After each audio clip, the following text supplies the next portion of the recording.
Second only to him announcing he would drop out of the presidential race, yesterday was the biggest news made by President Biden on a Sunday this year. He declared that he would be pardoning his son Hunter, who was convicted on federal gun charges, on June 11th. But part of what made this such a big deal was the fact that the president and other administration officials had said before and after the conviction that such a decision about a pardon was already made, that Hunter would not be receiving one. Will you accept the jury's outcome, their verdict, no matter what it is? Yes. And have you ruled out a pardon for your son? Yes. You have. Does the president have any intention of pardoning him? We've been asked that question multiple times. Our answer stands, which is no.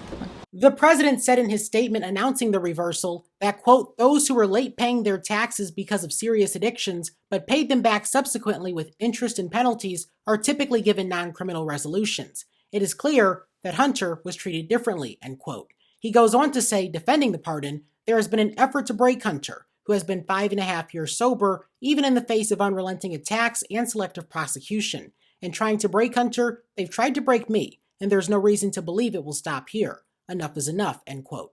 He closed the statement by saying, quote, for my entire career, I have followed a simple principle. Just tell the American people the truth. They'll be fair-minded. Here's the truth. I believe in the justice system, but as I have wrestled with this, I also believe raw politics has infected this process, and it led to a miscarriage of justice. And once I made this decision this weekend, there was no sense in delaying it further. I hope Americans will understand why a father and a president would come to this decision.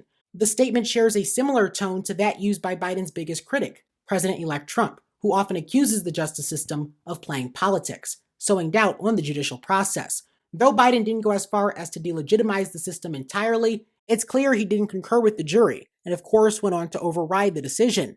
And that has garnered criticism from both sides of the aisle. Colorado Governor Jared Polis, a Democrat, said in a post on X that he can understand the president's position from the perspective of a father, but went on to say, quote, this is a bad precedent that could be abused by later presidents and will sadly tarnish his reputation. Missouri Senator Josh Hawley, a Republican, went even further in his reaction, calling the president's decision, quote, an outrageous abuse of the rule of law. Reporting in Toledo, Ohio, I'm Jaden Jefferson.